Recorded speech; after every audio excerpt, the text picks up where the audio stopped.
Hello दोस्तों, मैं हूं अंकुर और हमारे यूट्यूब चैनल में आज आपका स्वागत है। आज हम सॉल्व करने जा रहे हैं 24 तारीख को 24 दिसंबर को जो पेपर हुआ था टेक्नीशियन ग्रेड 3 का सुबह मीटिंग में उसको। ये प्रीवियस ईयर के जो पेपर सॉल्यूशन है ये यूज़फुल रहेंगे अभी आने वाले जो भी हाल ही में एग्ज़ाम कौन से हैं। एक तो आरपीएफ कांस्टेबल का है, साथ में एक आरआरबी ग्रुप डी का है। ठीक है, इन दोनों के लिए ये यूज़फुल रहेंगे। तो हम लोग अभी इनको सॉल्व करें, इनके बाद फिर और भी जो आरआरबी के एग्ज़ाम हुए हैं जैसे आरपीएफ एसआई वगैरह के, तो उनको भी सॉल्व करेंगे। ठीक है, तो टाइम वेस्ट ना करते हुए हम लोग शुरू करते हैं क्वेश्चंस को। तो हमारा पहला क्वेश्चन है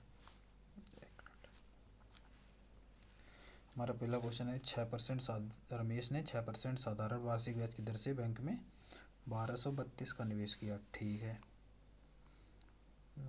उसे 3 वर्ष बाद उसे कितनी धनराशि प्राप्त होगी।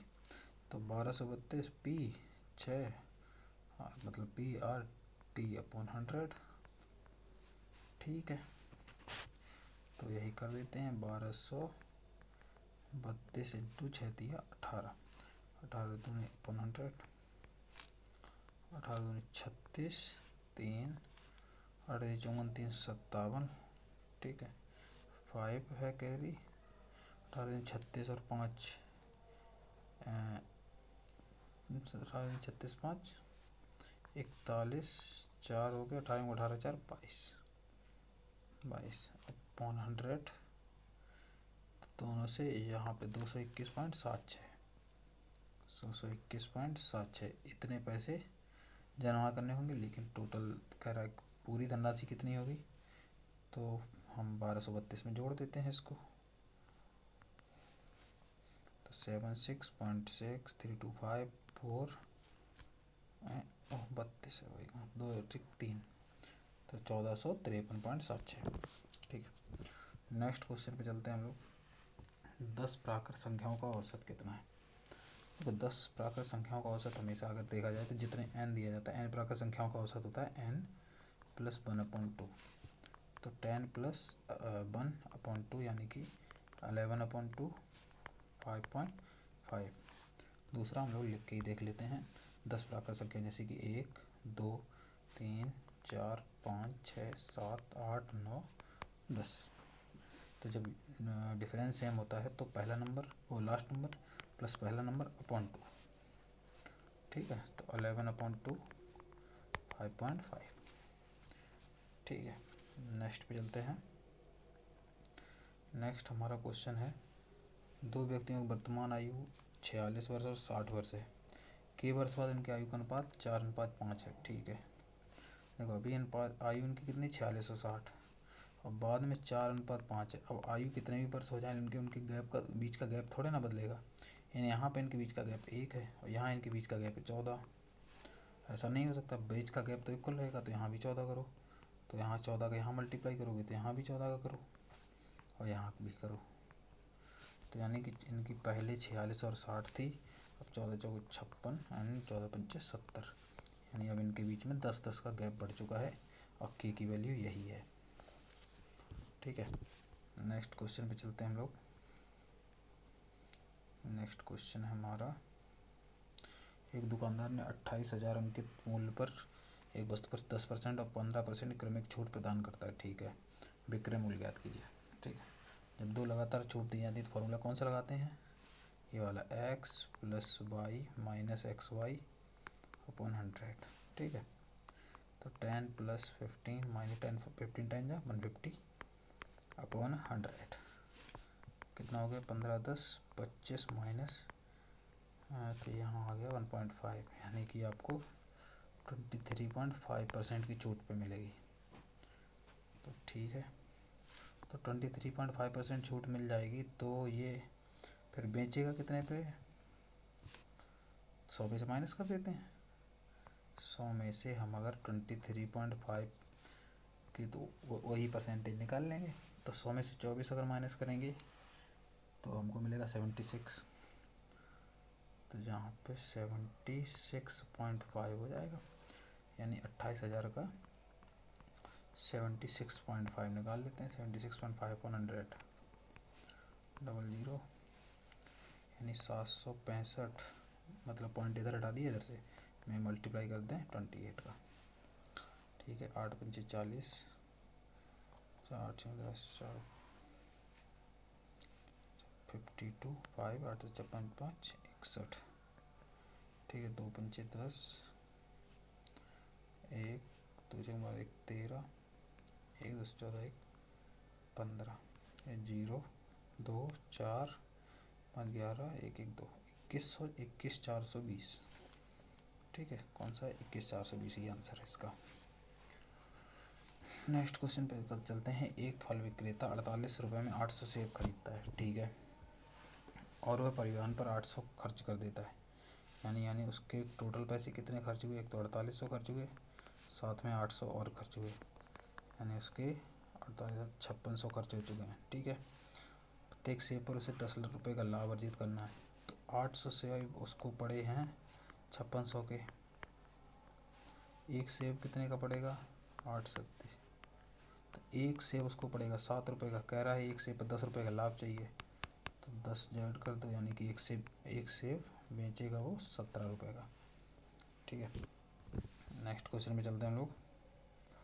दो पूरक कोणों के माप का अंतर 18 डिग्री है। छोटे कोण का माप 18 डिग्री। पूरक कोण क्या होते हैं? दोनों का सम 90 डिग्री।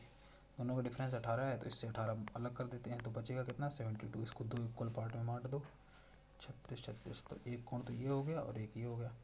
छोटा पूछा है तो 36 ही हो जाएगा, बड़ा पूछा होता तो दोनों को ऐड कर देते।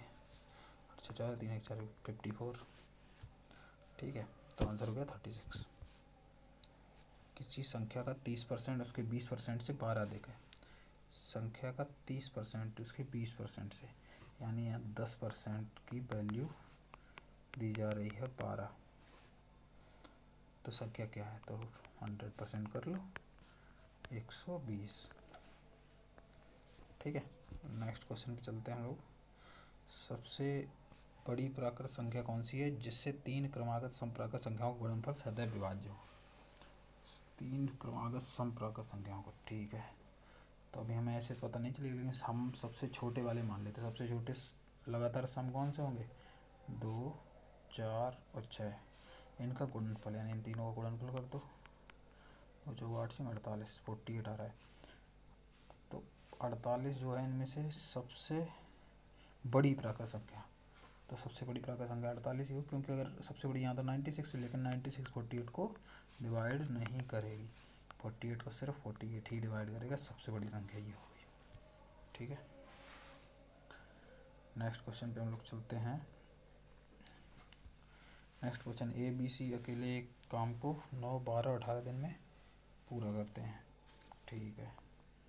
ए करता है 9, बी करता है 12, सी करता है 18 दिन में। इनका एलसीएम कितना होगा? 36 चौको 36 12 30 जितने 18 दूनी 36, ठीक है। सभी ने काम शुरू किया और ए ने 3 दिन बाद काम छोड़ दिया, यानी 3 दिन तक तो 3 लोग काम करते हैं एक साथ। 4 3 7 2 9, 9 की इफिशियंसी से कितने दिन काम हो रहा है? 3 दिन, यानी कि कितना काम हो गया? 27। यहाँ 3 दिन काम हुआ है, ठीक। 27 काम हो चुका है, टोटल काम है 36। 36 माइनस 27 बचा 9। इस काम को ए तो चला गया, अब करेंगे कौन? 3 और 2 यानी कि 5। तो पहले तो कह रहा कुल काम, तो पहले तो 3 दिन लगे, फिर 9/5 दिन लगे, यानी 5 15 9 24/5 डेज लग गए, ठीक है। नेक्स्ट क्वेश्चन पे चलते हैं हम लोग। नेक्स्ट क्वेश्चन होगा, ए बी सी डी को 4 7 9 3 के अनुपात में बांट दिया जाता है, ठीक है। ए बी सी डी को 7 से 20, सी को डी से, सी ये है डी ये है, सी को डी से 7 से 20 अधिक प्राप्त होते हैं, और यहाँ कितने प्राप्त हो रहे हैं? 6 रेशियो 7 से अधिक प्राप्त होते हैं। इसका मतलब 6 की वैल्यू दी गई है 7 से 20, तो 6 एकम 6 120, 1 बराबर 120, और 3 की वैल्यू यानी कि डी की पूछी गई है, तो मल्टीप्लाई 3 360, ठीक है। नेक्स्ट चलते हैं। सेक स्क्वायर है कोसेक स्क्वायर है -1 प्लस टेन स्क्वायर है प्लस कॉट स्क्वायर है, ओके। तो एक चीज़ हमें देखो यहाँ पता है कि इस देखो sec square A minus tan square A equal to 1। तो आपका sec square A equal to 1 plus tan square A हो जाएगा, टेन स्क्वायर ए। ठीक है, दूसरी चीज़ क्या है, cosec square A minus cot square A equal to 1 होता है। तो cosec square A equal to 1 plus cot square A, लेकिन यहाँ 1 प्लस कॉट स्क्वायर नहीं, कोसेक स्क्वायर ए माइनस 1। तो यहीं से हमें मिल जाएगा cosec square A minus 1 equal to cot square A. चलो वैल्यू पुट कर देते हैं, सेक स्क्वायर ए तो सेक स्क्वायर ए रहेगा, plus cosec square A minus 1 कितना आया, cot square A, minus 1 plus tan square ए कितना होगा, सेक स्क्वायर ए, और प्लस कॉट स्क्वायर ए। तो सेक स्क्वायर ए कट गया, कॉट स्क्वायर ए प्लस कॉट स्क्वायर ए 2 कॉट स्क्वायर ए। ठीक है, नेक्स्ट क्वेश्चन में चलते हैं, ये और इसको सॉल्व करना है। तो दिए गए व्यंजक का मान, तो सबसे पहले ब्रैकेट के अंदर का सॉल्व कर लेंगे।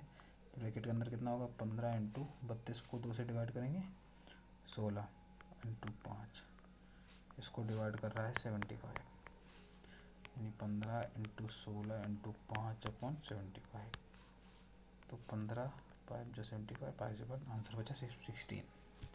ठीक है, नेक्स्ट क्वेश्चन पे चलते हैं हम लोग। नेक्स्ट क्वेश्चन है हमारा, एक समचतुर्भुज का परिमाप 148 सेंटीमीटर है, इसका एक विकर्ण 24 है, समचतुर्भुज का क्षेत्रफल क्या होगा। ठीक है, एक समचतुर्भुज ऐसा होता है कुछ। ठीक है, और इसका क्या होता है, इसके जो विकर्ण होते हैं वो दूसरे को 90 डिग्री पे काटते हैं। परिमाप 148 है, तो हम 4 से, इसकी साइड सारी कितनी है, इक्वल होती हैं, 4 3 12 4 7 28, यानी कि इसकी साइड्स हो गई 37। एक विकर्ण 24 है, यानी कि एक विकर्ण 24 है, तो विकर्ण का आधा कितना हो जाएगा, 12। यहाँ पे हम लोग पाइथागोरस ट्रिपलेट लगा देंगे, 12 35 37 वाला, क्योंकि ये 90 डिग्री पे है, 37 होता है हाइपोटीनियस पे। तो यहाँ पे कितना होगा, ये 35, 12 35 37। इस पूरे विकर्ण की वैल्यू कितनी हो जाएगी, 35 इंटू 2 70। कह रहा है क्षेत्रफल क्या होता है, half into area equal to half into d1 into d2। Half into पहला विकर्ण कितना है 24, दूसरा कितना आया 70, तब तो 12 इंटू 70 840। ठीक है, नेक्स्ट क्वेश्चन में चलते हैं। A plus B A minus B square minus A B plus B square square plus A B plus B square. अच्छा, इसको सॉल्व करने के लिए अगर हम लोग इसको पूरा सॉल्व करते जाएंगे तो काफ़ी टाइम लगेगा। एक काम करते हैं, एक ही दिया है ना, तो एक चीज़ को जीरो मान लेते हैं। मान लो ए को हम पहले हम बी को जीरो मान ले रहे हैं। बी को अगर हम जीरो मान लें तो बी सारे ही ख़त्म हो जाएंगे, यानी बचेगा ए स्क्वायर, फिर ए स्क्वायर और ए स्क्वायर, यानी ए 6। लेकिन ये तो यहाँ भी बचेगा, यहाँ भी बचेगा। ओके, तो एक काम करते हैं, ये इसी अब आंसर यही कुछ आएगा, तो हम बी को जीरो मान लेते हैं। बी को एक बार जीरो मानते हैं। अगर हम बी को जीरो मानेंगे तो ए ख़त्म हो गया, नहीं बी को जीरो क्यों मानेंगे, ए को जीरो मानेंगे, इस बार ए को जीरो मानेंगे। ए को जीरो मान लेते हैं, तो ये ख़त्म हो गया ए, ये ख़त्म हो गया, ये ख़त्म हो गया, ये ख़त्म हो गया, ये और ये, यानी यहाँ से बचा बी, अगला बचा माइनस बी, अगला बचा बी स्क्वायर, अगला बचा बी स्क्वायर। तो ये minus B square into b square into b square, यानी माइनस बी 6। माइनस बी 6 सिर्फ यहीं आएगा अगर मैं ए की पावर 0, क्योंकि इसको भी रखेंगे तो यहाँ बी की पावर 6 आएगा, यहाँ माइनस बी की पावर 6 आएगा। तो ठीक है, इसका आंसर माइनस बी की पावर 6 यानी सेकंड वाला हो गया। ठीक है, 3 अलग अलग चौराहों पर ट्रैफिक लाइट के साथ 30 सेकंड 45 सेकंड और 60 सेकंड के बाद लाल हो जाती हैं। सॉरी 8:30 AM पर एक साथ लाल होती हैं, तो दोबारा के लिए फिर इनका क्या है, एक साथ जलेंगे, एलसीएम निकालना पड़ेगा। 30, 45 और 90, इनका एलसीएम 92 या 80, इनका एलसीएम हो जाएगा 180। इसका मतलब वो 8:30 AM के बाद 180 सेकेंड के बाद फिर से जगेंगे। 180 सेकेंड का मतलब 3 मिनट, यानी 8:33 पे दोबारा जगेंगी। ठीक है, नेक्स्ट क्वेश्चन पे हम लोग चलते हैं।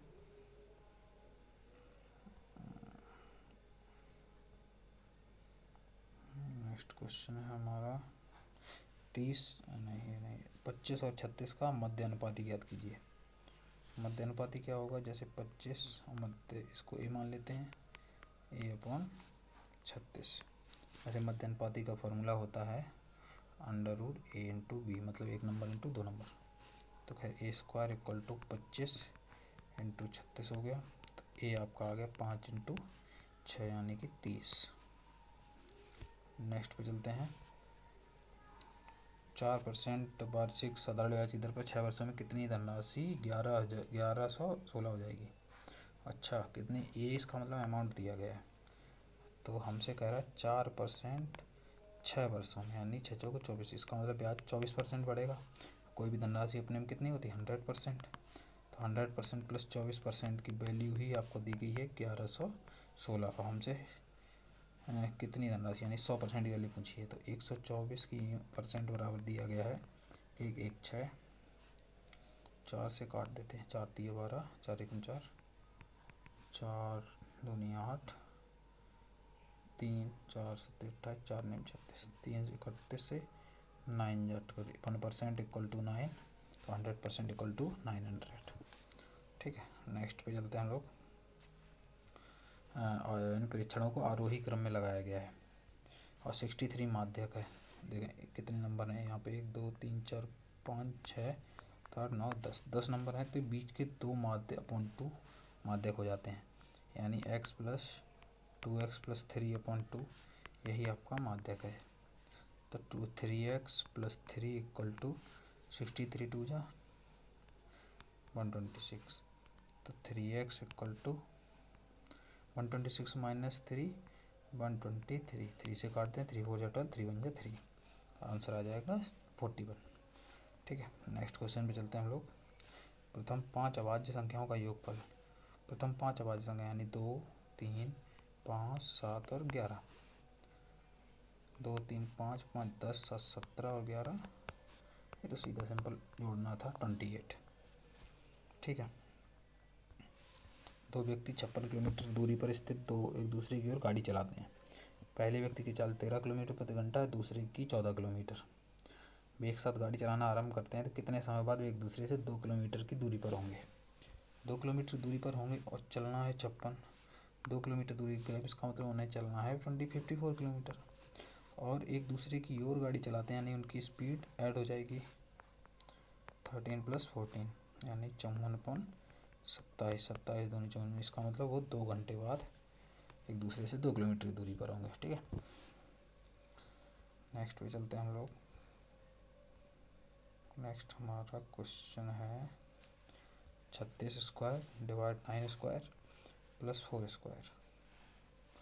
ठीक है, तो 36²/9² + 4², तो 36 × 36/9 × 9 + 4 4 जा 16, 9 4 जा 9 4 जा, यानी 16 + 16 32। ठीक है, नेक्स्ट पे चलते हैं हम लोग क्वेश्चन पे।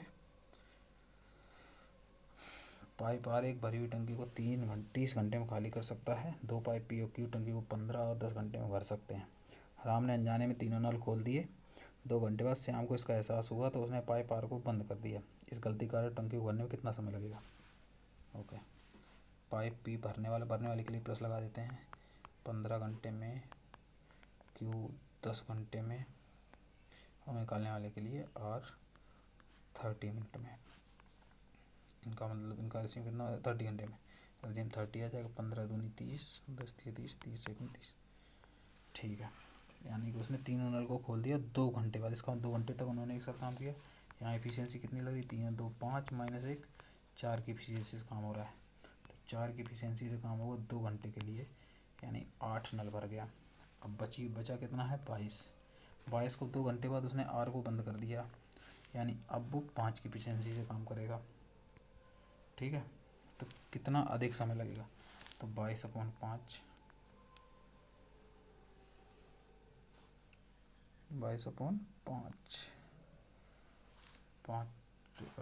तो 22/5 5 से करेंगे 3/5, ठीक है, 5 चौको 20, कितना अधिक समय लग रहा है इसको। ओके, कितना अधिक समय, वैसे इस समय ये लगना चाहिए था इनको, तो इसका चलो हो गया। एक मिनट फिर से करते हैं इसको, कितना अधिक समय लगेगा। देखो P प्लस एफिशिएंसी से भरता है 15 घंटे में, Q भरता है 10 घंटे में, और खाली करता है 30 घंटे में। इनका एलसीएम 30, 15 दूनी 30, 10 30 30 30 29, यानी कि इनको अगर मैं आर नहीं चलाता तो ये 30 काम 3 2 5 की एफिशिएंसी से 6 घंटे में हो जाता। ठीक, अगर आर नहीं चलाता, लेकिन उसने गलती क्या की, एक साथ तीनों खोल दिए, तो तीनों खोल दिए, तो अब 5 - 1 4 की एफिशिएंसी से 2 घंटे काम होगा, तो 2 घंटे यानी 4 दूनी 8, 2 घंटे में यानी नल 8 ही भरेगा। ठीक, और रहा 22 जो है, अब 2 घंटे बाद आर को बंद कर दिया गया, तो 22 जो काम बचेगा वो 5 की एफिशिएंसी से, यानी 5 चौको 20 एंड 2/4 इंटू 60, 4 15, यानी 4 घंटे, 2/4 5 20। अब 4 क्यों कर रहा हूँ, 5 से, वही मैं कहूँ कहाँ गलती हुई, 5 चौको 20, यानी कि 5 चौको 20 और फिर 2/5। अब इसको मिनट में बदल देते हैं, तो 60 से डिवाइड, 60 से मल्टीप्लाई 12, 4 घंटे 24 मिनट, यानी कि 4 2 6 घंटे 24 मिनट में काम होगा। तो एक्स्ट्रा 24 मिनट बचा है, जो पहले 6 घंटे में हो रहा है, अब काम 6 घंटे 24 मिनट में हो रहा है, तो ये एक्स्ट्रा काम 24 मिनट ले रहा है। ठीक है, नेक्स्ट पे चलते हैं। दूध का मूल्य 15% अधिक है। मिल्क वाटर, पानी से 15 मतलब 3/20। दूध का पानी अगर 20 है तो दूध 20 3 23 होगा, तो पानी 23 होगा। पानी का मूल दूध के मूल से कितना कम है, तो 3 दूध के मूल से दूध कितना है 23, अब उल्टा इधर से लगेगा, और मल्टीप्लाई 100,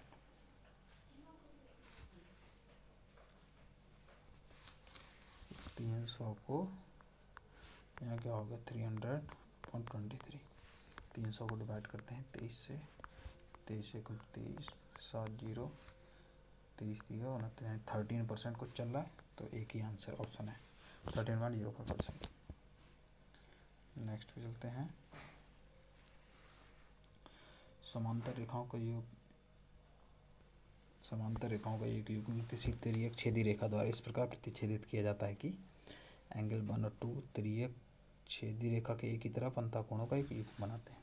ओके, ठीक है, बनाते हैं 2 लाइनें,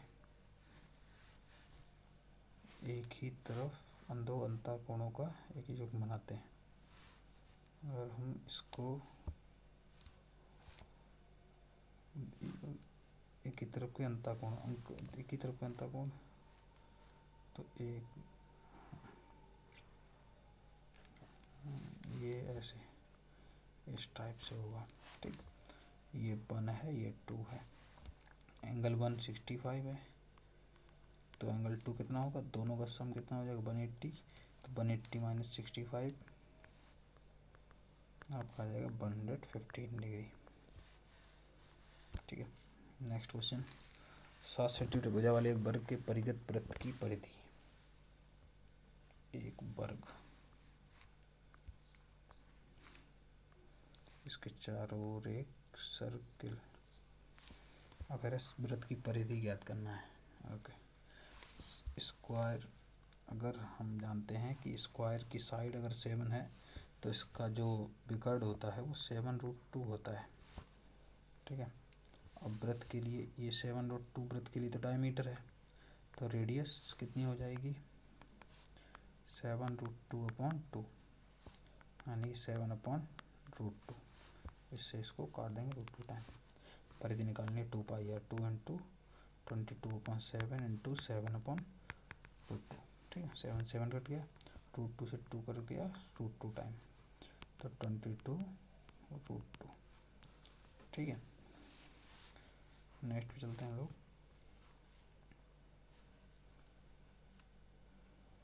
सोमवार को दुकान ए और बी द्वारा पुरुषों महिलाओं को बेचे गए सेवों की संख्या दिखाओ, ठीक है। क्वेश्चन है दुकान ए और बी द्वारा महिलाओं को बेचे गए सेवों की संख्या के बीच कितना अंतर है। महिलाओं वाली बात की गई है ना, ये डिफरेंस पूछा गया है। 13 चाहिए 7 4 47, ठीक है। नेक्स्ट पे चलते हैं। नेक्स्ट क्वेश्चन हमारा, ठीक है, यहाँ 100 क्वेश्चन ओके।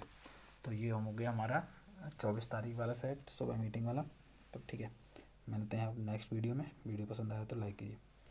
एंड अब जल्दी ही CGL से जो भी SSC 2025 में जो एग्ज़ाम होंगे उनके लिए SSC के जो भी प्रैक्टिस सेट होंगे वो उनको भी सॉल्व करेंगे, ठीक है। Okay, bye bye.